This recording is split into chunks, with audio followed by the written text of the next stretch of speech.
मित्रांनो, तुम्ही कधी मृतदेहाचा श्वास ऐकलाय का?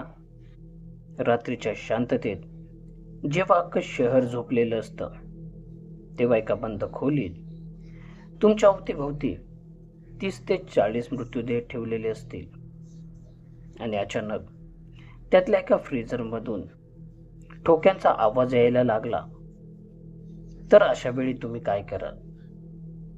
नमस्कार मित्रांनो, माझं नाव राहुल आहे.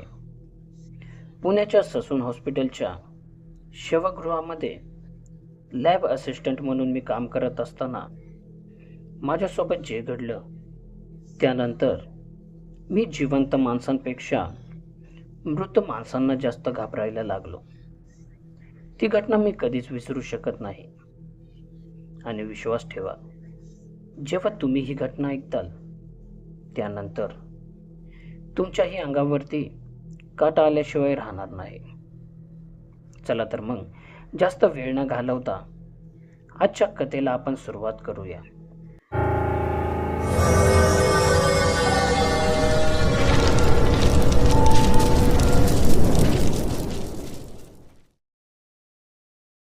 नमस्कार मित्रांनो, माझं नाव राहुल आहे. मी एक 24 वर्षांचा मुलगा आहे. मी एक सुशिक्षित मुलगा तर आहे, पण काही केल्या मला काम मिळत नव्हते. आणि एके दिवशी माझ्या एका मित्राने मला एक काम आणले. ते काम होते ससून हॉस्पिटलमध्ये शवगृहात लॅब असिस्टंट म्हणून. खरं तर मला कामाची खूपच गरज होती, कारण माझ्या घरची परिस्थिती खूपच बेताची असल्याने मला त्या ससून हॉस्पिटलच्या शवगृहात नाईट शिफ्टची नोकरी करणे भागच पडले. तसा पगार तर चांगलाच होता, त्यामुळे दुसरीकडे कुठेतरी नोकरी मिळेपर्यंत मी इथेच काम करण्याचा विचार केला. आणि ही माझ्या आयुष्यातील सगळ्यात मोठी चुकी ठरली. आता ते शवगृह म्हणजे पुण्याच्या एका कोपऱ्यात असलेली एक जुनी ब्रिटिशकालीन इमारत होती. तिथल्या भिंतीवरून ओलसरपणा आणि चुना कायम गळत असायचा. हवेत सतत प्रथिनांचा कुजलेला वास आणि फॉर्मेलिन नावाच्या केमिकलचा तीव्र नाकाला झोंबणारा दर्प असायचा. तिथे गेल्यावरती मला श्वास घेणेही जड व्हायचे. खोलीच्या मध्यभागी 2 मोठे स्टीलचे टेबल्स होते, ज्यावरती पोस्टमॉर्टम केलं जात असायचे. त्या टेबलवरती सुकलेले रक्ताचे डाग काळे पडून तसेच होते. आणि भिंतीला लागूनच होते ते अवाढव्य आणि लोखंडी फ्रीजर्स, ज्यांच्या आतमध्ये मृतदेह गोठून ठेवले जायचे. रात्रीच्या वेळी त्या फ्रीजरचा हुंकारा देणारा मेकॅनिकलचा आवाज एखाद्या राक्षसाच्या घशातून येणाऱ्या आवाजासारखा वाटायचा. तिथे मी एकटाच काम करत नव्हतो. माझ्यासोबत तिथे आणखीन एक माणूस काम करत असायचा, आणि ते म्हणजे सखाराम काका. सखाराम काका तिथे गेल्या 20 वर्षांपासून काम करत होते. त्यांना प्रेताची इतकी सवय झाली होती की मृतदेहाच्या शेजारी बसून ते रात्रीचा डबा खात असायचे. त्या रात्री सखाराम काका अचानक मला म्हणाले, राहुल, आज रात्री जरा जपून राहा. बाहेर अमावस्याची रात्र आहे. मी त्यांना विचारणारच होतो की ते असं का म्हणत आहे, पण तेवढ्यात काही तातडीच्या कामासाठी त्यांना बोलवणे आले आणि ते मला तिथे एकटे सोडून निघून गेले. आता रात्रीचे साधारणपणे 1:30 वाजले असतील. बाहेर धो पाऊस सुरू होता. विजांचा कडकडाट इतका मोठा होता की शवगृहाचे जुने दरवाजे त्या आवाजाने थरथरायचे. तेवढ्यात वॉर्ड बॉय एका स्ट्रेचरवरती पांढऱ्या कपड्याने झाकलेला एक मृतदेह घेऊन आला आणि तो मला म्हणाला, हायवेवर एका अज्ञात गाडीने याला उडवले बघ. याचा चेहरा पूर्ण छिन्नविछिन्न झालाय. ही बेवारस बॉडी आहे. बघू, उद्यापर्यंत कोण आलं तर ठीक आहे, नाही तर याची विल्हेवाट आपल्यालाच लावायला लागल. तात्पुरती याची बेवारस म्हणून नोंद करून ठेव आणि फ्रीजर नंबर 7 मध्ये ठेवून दे. मी त्या मृतदेहाची नोंद माझ्या डायरीत केली आणि तो कापड थोडा बाजूला सरकवून त्या माणसाचा मी चेहरा पाहिला. आणि जसा मी तो चेहरा पाहिला तसं माझं काळीज नुसतं थरथरायलाच लागलं होतं.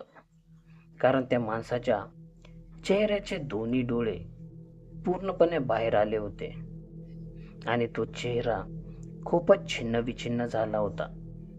मी कसाबसा धीर धरला आणि तो मृत्यूदेह सकाराम काकांच्या मदतीशिवायच एकट्याने आतमध्ये ओढत नेऊन फ्रीजर नंबर 7च्या आतमध्ये टाकला आणि फ्रीजरचा तो जड लोखंडी दरवाजा आतमध्ये ढकलून बंद केला. आता मी माझ्या टेबलवरती येऊन बसलो. संपूर्ण खोलीत फक्त पावसाचा आणि त्या फ्रीजरच्या मोटरचा गुम असा आवाज येत होता. आता रात्रीचे जवळपास 2 वाजले असतील आणि अचानक त्या शांततेमध्ये एक फोनची रिंग वाजली. तो आवाज माझ्या मोबाईलचा नव्हता. मी आजूबाजूला सगळीकडे पाहिले, पण तो आवाज कुठून येत होता काहीच कळत नव्हते. तेव्हा मी आणखी थोडा पुढे गेल्यावरती माझ्या लक्षात आले की तो आवाज फ्रीजर नंबर 7च्या आतमधून येत आहे. मी तो फ्रीजर पुन्हा ओढला आणि तेव्हा मी पाहिले की त्या मृतदेहाच्या खिशामध्ये एक मोबाईल होता आणि तो मोबाईल वाजत होता. खरं तर मी आता या विचारात पडलो होतो की तो फोन मी उचलू का नको, आणि एक बेवारस मृत्यूदेह असल्यामुळे कदाचित मला वाटले की त्याच्या ओळखीमध्ये कोणीतरी फोन करत असेल. आता तो फोन उचलून मी त्यांना घडलेली सर्व घटना सांगावी असे माझ्या मनात आले. त्यामुळे मी फ्रीजर नंबर 7चा दरवाजा उघडला. आतमधून पांढरे वाफ बाहेर आले. त्या मृतदेहाच्या कपड्यामधून त्याच्या मोबाईलच्या स्क्रीनचा निळा प्रकाश चमकत होता. मी थरथरत्या हाताने कापड बाजूला केले आणि त्याच्या खिशातून तो जुना कीपॅडचा फोन काढला. स्क्रीनवर नंबर तर नव्हता, फक्त अननोन म्हणून असं लिहून आले होते. मी फोन उचलून कानालाच लावला होता की समोरून मला फक्त श्वासांचा आणि जणू कोणीतरी खूप दुरून धापा टाकत बोलण्याचा प्रयत्न करत असल्यासारखा आवाज आला. मी म्हणालो, हॅलो, कोण आहे? समोरून अत्यंत कर्कश आणि जड आवाज आला, माझा पाय अडकलाय, बाहेर काढ. माझा थरकापच उडाला. मी लगेच फोन कट केला आणि तो फोन टेबलावरती फेकून दिला. नक्कीच कोणीतरी माझ्यासोबत प्रँक केला आहे, मी असं स्वतःला समजावतच होतो. पण मित्रांनो, हे तर काहीच नाही. याच्या पुढे माझ्यासोबत जे काही घडणार होते त्याचा विचार मी माझ्या आयुष्यात कधीच केला नव्हता. मी जसा तो फोन टेबलवरती ठेवला तसा त्या बंद असलेल्या फ्रीजर नंबर 7च्या आतून जोरजोरात ठोकण्याचा आवाज येऊ लागला. धडधड धडधड, जणू आतून कोणीतरी तो लोखंडी दरवाजा तोडूनच बाहेर येण्याचा प्रयत्न करत होता. माझे पाय आता भीतीने थरथर कापू लागले होते. त्या पावसाळ्याच्या दिवसातही माझ्या डोक्यातून घामाच्या धारा वाहत होत्या. माझे मन मला तिथून पळून जाण्यासाठी सांगत होते, पण माझे शरीर एखाद्या लकवा मारल्याप्रमाणे तिथे गोठून थांबले होते. मी मागे सरकलो आणि भिंतीला टेकलो. त्या फ्रीजरचा दरवाजा आतून कोणीतरी बाहेर ढकलत होता.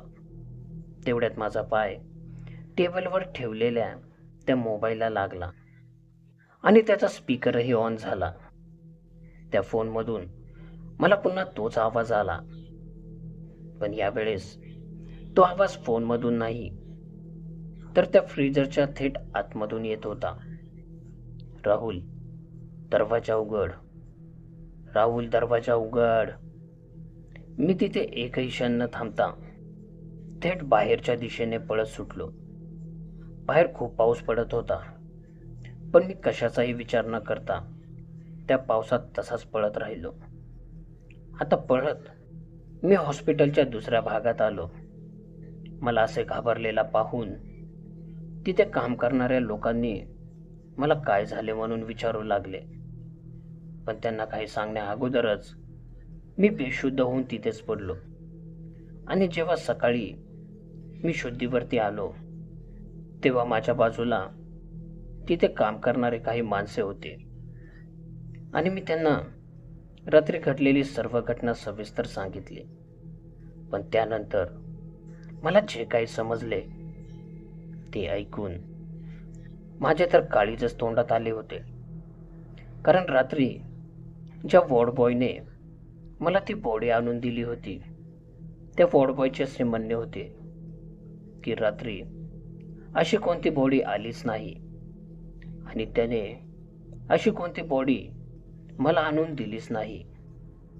आणि सकाराम काका जे माझ्यासोबत तिथे काम करत होते, गेल्या 2 महिन्यापूर्वी त्यांचा मृत्यू झाला आहे.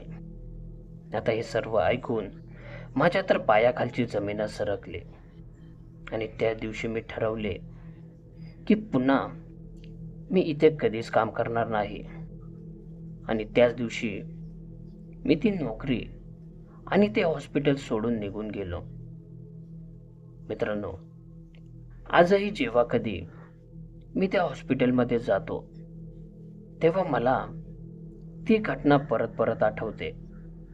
आणि आजही जेव्हा कधी मी रात्री एकटा असतो तेव्हा मला तोच फोनचा आवाज ऐकू येतो. जणू काही मला आजही तो फोन येत आहे. तर मित्रांनो, ही होती आजची कथा. तुम्हाला ही कथा कशी वाटली मला कमेंट करून नक्की सांगा. भेटूया पुन्हा एका अशा नवीन गोष्टीसह.